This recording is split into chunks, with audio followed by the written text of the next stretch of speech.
नमस्कार, आप देख रहे हैं आई इंडिया और मैं हूं डॉक्टर पंकज सिंह गौर। और आज बात करेंगे उत्तर प्रदेश के घोसी विधानसभा के लिए हुए उपचुनाव में जो नतीजा आया है उससे कहीं न कहीं भारतीय जनता पार्टी का टेस्ट माना जा रहा है। टेस्ट समाजवादी पार्टी का भी हुआ है, लेकिन भारतीय जनता पार्टी का टेस्ट इसलिए माना जा रहा है क्योंकि लोकसभा चुनाव सभी जानते हैं अब होने में कुछ ही समय बचा है। उससे पहले घोसी विधानसभा चुनाव का जो नतीजा आया है उससे कहीं न कहीं भारतीय जनता पार्टी का जो गुब्बारा जो भरा हुआ दिखाई दे रहा था वो फूटा है, यानी कम हुआ है। और इससे जो भारतीय जनता पार्टी के लोग हैं वो चिंतित भी हुए होंगे। स्वाभाविक उनकी चिंता है।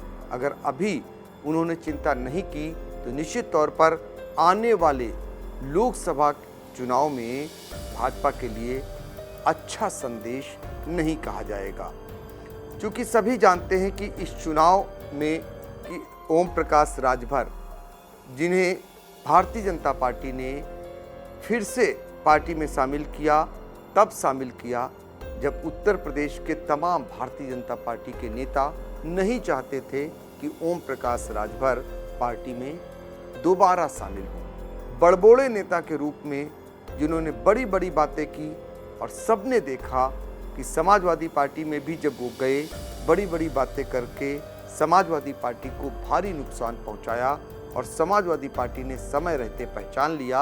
और जब उन्हें किनारे लगाया उस दौरान भारतीय जनता पार्टी ने फिर से उन्हें लपक लिया और वो भी प्रदेश नेतृत्व की मर्जी के बिना, या यूं कहें जिनके दम पर उत्तर प्रदेश में भारतीय जनता पार्टी चल रही है, यानी मुख्यमंत्री योगी आदित्यनाथ। सभी जानते हैं कि ओम प्रकाश राजभर को वो नापसंद करते हैं और ओम प्रकाश राजभर भी सीधे तौर पर सीएम योगी आदित्यनाथ को चुनौती भी देते थे। लेकिन इसके बावजूद दिल्ली दरबार में उन्हें जो स्थान मिला और उसके बाद भारतीय जनता पार्टी में उन्हें पीछे के दरवाजे से शामिल कराया गया और फिर यूपी में लाकर उन्हें झोंक दिया गया और उनके बदौलत घोसी विधानसभा का उपचुनाव जीतने की जो भाजपा ने गलती की वो सबके सामने है। आपको बता दें, इसके अलावा पिछड़े वर्ग का एक बड़ा चेहरा दारा सिंह चौहान, जिन्हें भारतीय जनता पार्टी प्रस्तुत करती थी, पिछले चुनाव में 2017 के चुनाव में दारा सिंह चुनाव जीते थे और मंत्री भी बने थे वो।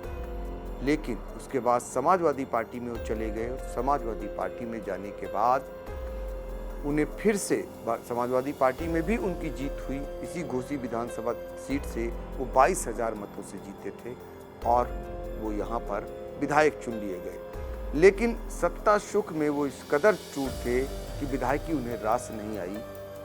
उन्होंने इस्तीफा दिया और दिल्ली दरबार पहुंच गए और फिर से भारतीय जनता पार्टी में शामिल हो गए। भारतीय जनता पार्टी में शामिल होने के बाद उन्हें फिर से वहां से उपचुनाव में उतार दिया गया।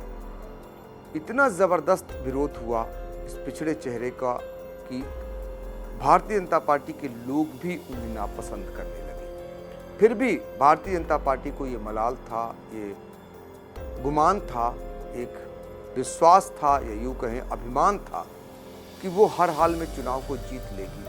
पार्टी ने ताकत भी झोंकी। मुख्यमंत्री योगी आदित्यनाथ से लेकर दोनों डिप्टी सीएम केशव प्रसाद मौर्य, ब्रजेश पाठक और भूमिहारों के नेता AK शर्मा, इन सब को लगा दिया गया। 40 ऐसे मंत्री और बहुत सारे सांसद और विधायक घोसी की खाक छाने और रिजल्ट सबके सामने। 43,000 मतों से करीब उनकी हार जीत हुई। लोगों का तो ये कहना है कि हार जीत का आंकड़ा और भी ज़्यादा है। कुछ मतगणना में भी गड़बड़ियां बताई जा रही, ऐसी भी आशंकाएं जता रहे लोग। लेकिन इतना तय है, अगर 43,000 की हार जीत हुई है तो आप ये मान के चलिए कहीं न कहीं भारतीय जनता पार्टी का एक टेस्ट हुआ है और उस टेस्ट में एनडीए को बुरी तरीके से हार का जो सामना करना पड़ा और इंडिया भयंकर या बड़े मतों से जो जीत दर्ज किया, उससे कहीं न कहीं इंडिया से जुड़े हुए दल, समाजवादी पार्टी हो, कांग्रेस हो, रालोद हो या फिर अन्य उनके सहयोगी दल, उनकी बाँछें जरूर खिल गई हैं, उनका जरूर उत्साह बढ़ गया है। अब उन्हें ये लगने लगा है कि जब मैनपुरी का चुनाव हो या फिर घोसी का उपचुनाव हो, अगर वो इस तरीके से संगठित होकर लड़ते हैं तो निश्चित तौर पर इसी तरीके से उनको जीत मिलती है, तो आगे भी उनको जीत मिलेगी। और ये इस विश्वास के साथ, इस उमंग के साथ आगे की रणनीति भी उतनी ही जोश खरोश के साथ मनाना शुरू कर दिए हैं जितना कि पूर्व में वो चुनाव लड़ते थे, क्योंकि हार दर हार समाजवादी पार्टी की हो रही थी। विपक्षी दलों को बुरी तरह हार का सामना करना पड़ा।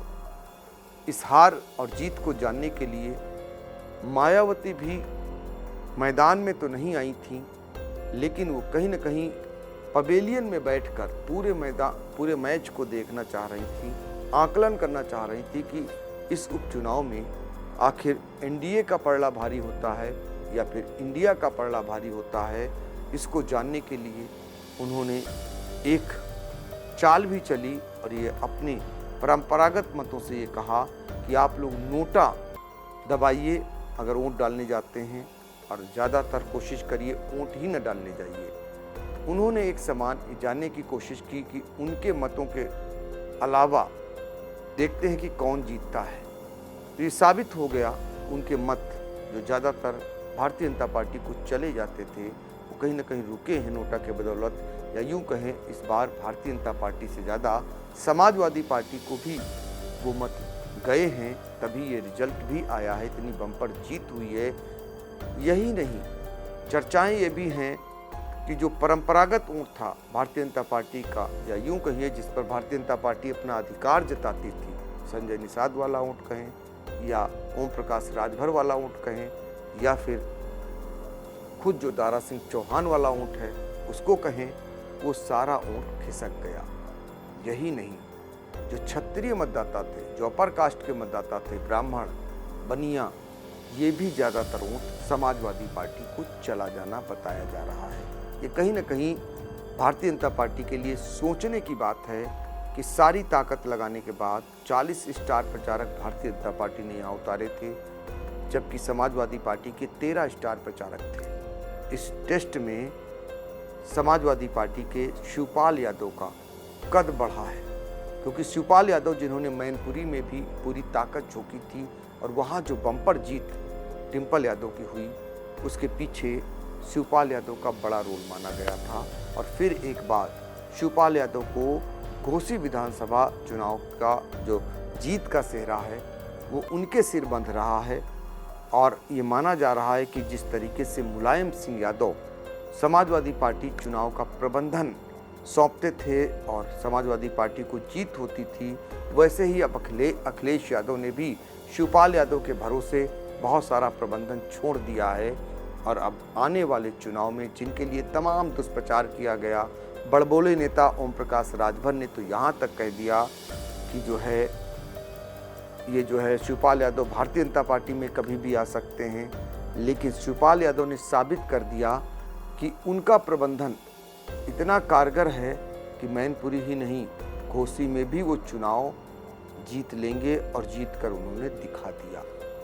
कहने का मतलब ये है कि ये जो उपचुनाव हुआ, इसमें जो भारतीय जनता पार्टी के तमाम मंत्रियों का जो टेस्ट हुआ, उसमें पता चल गया कि उन मंत्रियों की क्या हैसियत है और जनता उन्हें कितना पसंद करती है। घोसी के चुनाव को लेकर सबने देखा कि यहाँ पर दारा सिंह चौहान रहे थे, लेकिन ओम प्रकाश राजभर ने पूरी ताकत झोंक रखी हुई थी, संजय निषाद ने ताकत झोंक रखी हुई थी, अनुप्रिया पटेल ने ताकत झोंक रखी हुई थी, और ब्रजेश पाठक जो डिप्टी सीएम है उन्होंने पूरी ताकत झोंक रखी हुई थी।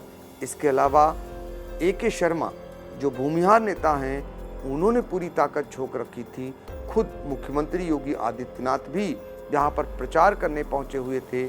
केशव प्रसाद मौर्य ने पूरी ताकत झोंक रखी थी। तमाम ऐसे उनके मंत्री जिन्होंने रात दिन एक कर दिया, लेकिन नतीजा जब आया तो 43,000 के करीब हार जीत हुई। ये बड़ी हार जीत मानी जाती है। 43,000 मत से जीतना समाजवादी पार्टी को कहीं न कहीं जो भारतीय जनता पार्टी ये दावा करती थी विश्व की सबसे बड़ी पार्टी है, सबसे ज़्यादा उनके कार्यकर्ता हैं, बूथ प्रबंधन उनका सबसे ज़्यादा मजबूत है, वो बूथ प्रबंधन कहाँ गया, पन्ना प्रमुख कहाँ गए, कार्यकर्ता कहाँ गए, ये सभी जानते हैं कि कार्यकर्ताओं को भारतीय जनता पार्टी की सत्ता में क्या मिला। कार्यकर्ता हतोत्साहित हैं, ये सभी जान रहे हैं, क्योंकि भारतीय जनता पार्टी में गैर दलों से आने वाले लोगों को वजूद तो मिलता है, लेकिन जो उनके अपने होते हैं उनका वजूद नहीं रहता है। यही कारण है कि अब जो कार्यकर्ता हैं वो उतने मनोयोग से, उतनी ताकत से नहीं लगते हैं।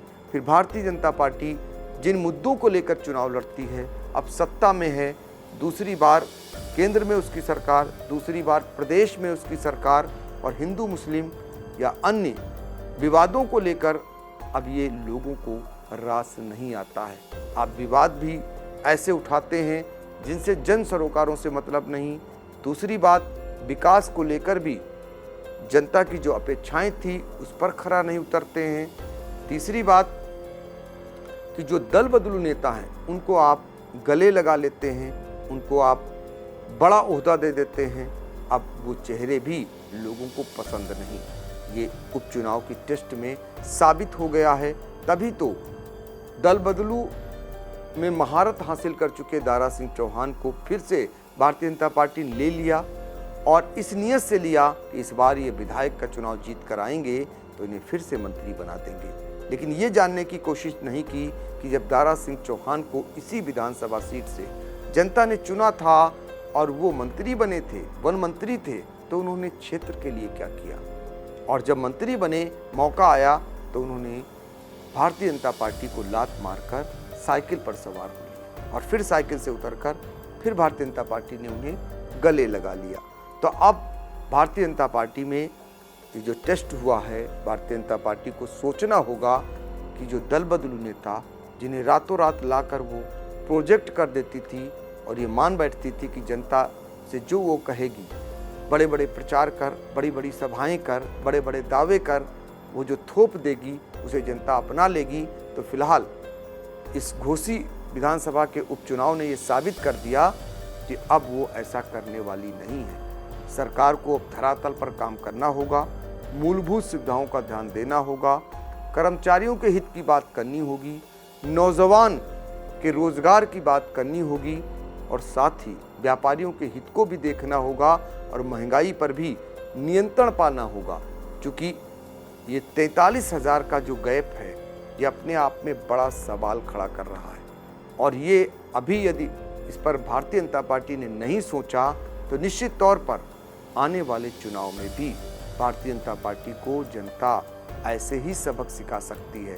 क्योंकि समाजवादी पार्टी के लिए जिसका दीपक बुझता हुआ करीब करीब दिखाई दे रहा था, लगता नहीं था कि उसके यहाँ भी उजाला होगा, लेकिन उजाला तो छोड़िए, एक बड़ी किरण के रूप में, एक बड़ा उजाले के रूप में इस उपचुनाव ने उन्हें दे दिया है। तो निश्चित तौर पर समाजवादी पार्टी अब उसी ताकत से, उसी जोश से और बड़ी तैयारी से वो आगे चलकर चुनाव लड़ने की तैयारी करेगी। ऐसे में भारतीय जनता पार्टी के जो लंबरदार हैं, जो केंद्र से बैठे केंद्र में बैठे हुए बड़े बड़े नेता और राज्य में बैठे हुए वो लंबरदार, जिन्हें बैठकर ये सोचना होगा कि वो उन्हीं नेताओं को जनता के बीच में भेजें जिन्हें जनता पसंद करेगी, जनता उन पर विश्वास करेगी, और न वो विश्वास का खून करेंगे और न वो ऐसे होंगे कि जनता उन्हें एक सिर से नकार देगी। सभी ने देखा कि घोसी विधानसभा का जब उपचुनाव हुआ, जिस दिन दारा सिंह चौहान को भाजपा ने प्रत्याशी घोषित किया, पहले दिन से ही भारतीय जनता पार्टी की तमाम आलोचनाएं होने लगी। लेकिन जैसा कि होता आया है, भारतीय जनता पार्टी इसकी परवाह नहीं करती है।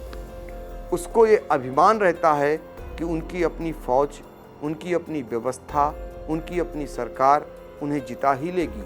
लेकिन उन्हें ये भी ध्यान रखना होगा कि जब जनाक्रोश होता है, जब जनता आक्रोशित होती है, तो किसी का उस पर जोर नहीं चलता।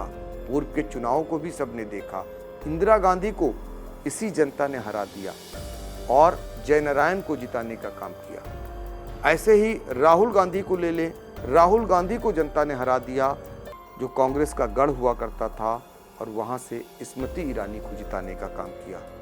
तो ये जनता है, वही जनता जितिन प्रसाद को बम्पर मतों से जिताती है धौरारा से, और वो केंद्र में मंत्री बनते हैं।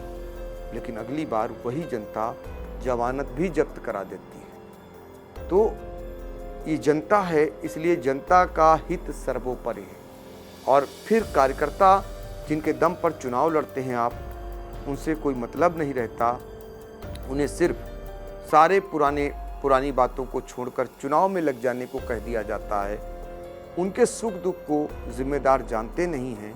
गैर दलों से आए हुए नेता मलाई काटते हैं और उन्हें लाकर थोप दिया जाता है, और फिर जब जनता उन्हें जिताती है तो वो किसी काम के नहीं रहते हैं, जैसा कि घोसी में देखने को मिला। और वो टेस्ट हुआ, उस टेस्ट में भारतीय जनता पार्टी फेल हो गई, यानी एनडीए फेल हो गई, और इंडिया यानी समाजवादी पार्टी पास हो गई। तो दोनों के लिए एक संकेत है, दोनों के लिए एक आगे चलकर उम्मीदें हैं, और दोनों को इस पर अगर अमल करते हैं दोनों दल, तो निश्चित तौर पर अपनी अपनी लाइन पर चलकर अपने अपने मकसदों में दोनों दल अपने मकसद में कामयाब भी हो सकते हैं। अब देखना होगा कि भारतीय जनता पार्टी इस हार को लेकर क्या सीख लेती है और आगे चलकर क्या बदलाव करती है। नहीं तो घोसी की तरह फिर वो तैयार रहे अगले परिणाम के लिए। और आज के लिए इतना ही, आगे फिर किसी नए मुद्दे पर आपसे मिलेंगे।